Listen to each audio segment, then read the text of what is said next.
Chapter 14. Winter. Bitter cold, icy winds, heavy snow. The windows are covered with a thick ice coating.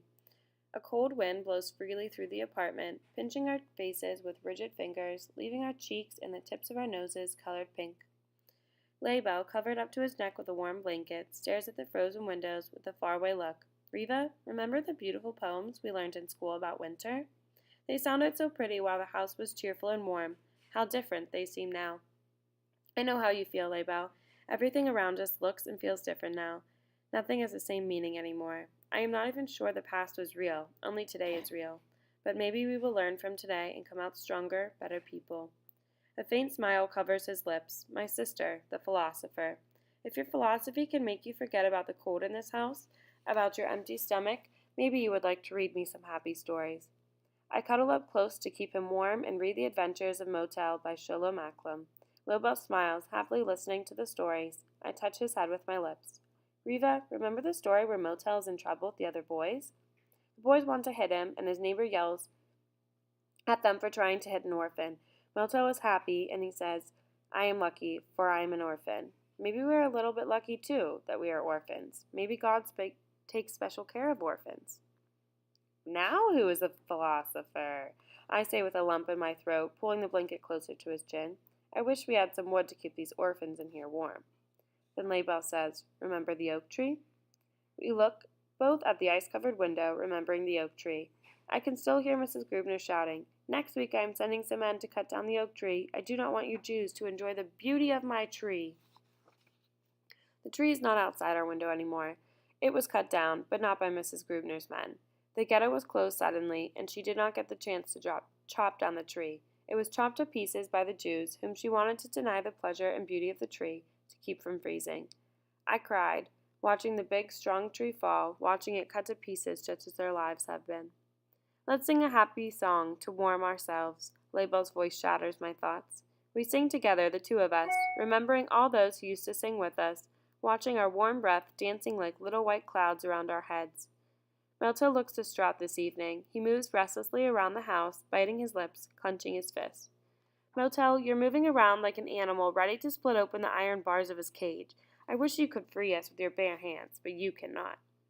He turns his head and stares at the ice-coated windows. I must get some wood.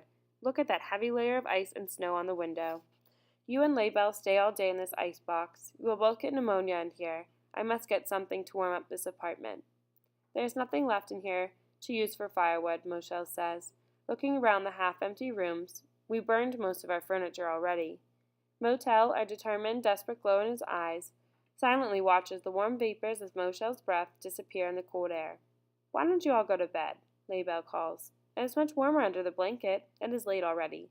Let's go to sleep, and maybe happy dreams will come during the night and bring warmth and peace to our hearts. Maybe. We follow his advice. At least we'll be warmer in bed. The squeak of our front door being slowly opened wakes me up. I open my eyes. In the darkness of the room I see a shadow of a person, carrying a bundle in his arms, and making his way into the house.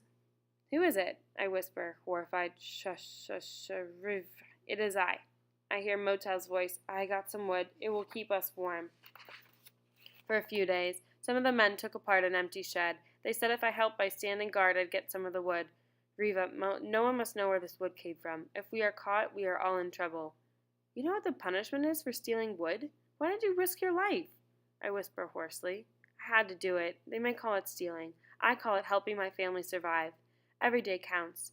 Remember, no matter what happens, you do not know anything about this wood. Promise. I promise, I say, angry and proud at the same time. For several days, the colorful flames of the burning wood dance cheerfully in our stove and warm the apartment, brining a glow to our pale cheeks. Laybell and Moshel hold their hands over the sparkling flames, never asking where the wood came from. They know not to ask questions. I feel panic every time there is a knock at our door. Is it the police?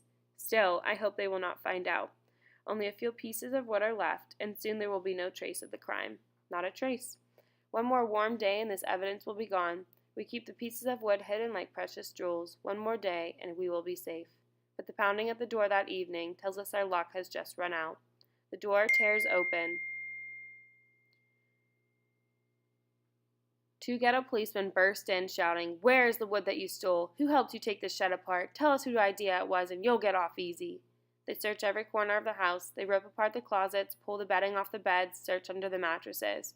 They stop at Laibel's bed, look at each other for a moment, and then reach under his mattress. They pull out a piece of wood.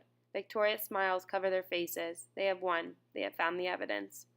All the time they were searching, I felt Meltill's eyes piercing me, reminding me, "You promised you do not anything. You do not know anything. You promised." "Who is the oldest here?" one of the policemen asked while taking notes. "I am the oldest and legal guardian of my brothers." My voice is shaking. I feel myself shiver.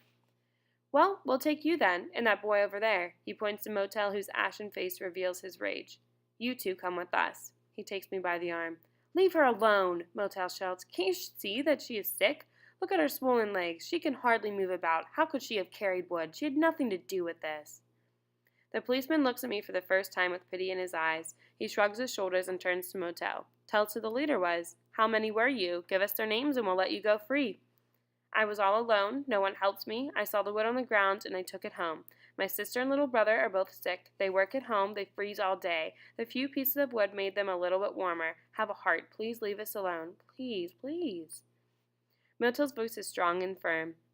He will not involve anyone else. The policemen look at each of us and turn to each other. Silently, we wait. "Sorry, we are really sorry. We have to take Reva in. She is the oldest, and Motel has to come too, since he took the wood." "No, no, you will not take my sister." Motel steps forward. "She is sick. I will go in her place." The policemen stare at each other. I watch their faces. They hold our lives in their hands. Slowly, they turn toward me. "We'll let you all stay home today, but Motel will have to report to the police station tomorrow. He took the wood. He is going to be punished. It all depends on the judge." We slept very little that night. What will they do to Motel? Some people are sent to labor camps for stealing, but he is only a young boy. Will the judge have a heart? Will he feel for us? We whisper our silent prayers. Motel insists on going in with his brother to give him moral support. Laibel and I stay home, counting the hours until they return. The day drags on without end. Horrible thoughts fill our minds, but we do not speak about them for fear that they may become real if uttered. Our eyes stay glued to the door. Finally, in the late afternoon, we hear familiar footsteps coming briskly down the hall. The door opens, and there stand our two brothers. They are smiling. The judge had compassion. He was touched by the courage and devotion of the young child like Motel. He is impressed by Motel's moral strength, for he did not reveal the names of the others and thereby saved their lives. The punishment for stealing was deportation to the slave labor camps. Motel's sentence: cleaning the outdoor toilets for 2 weeks.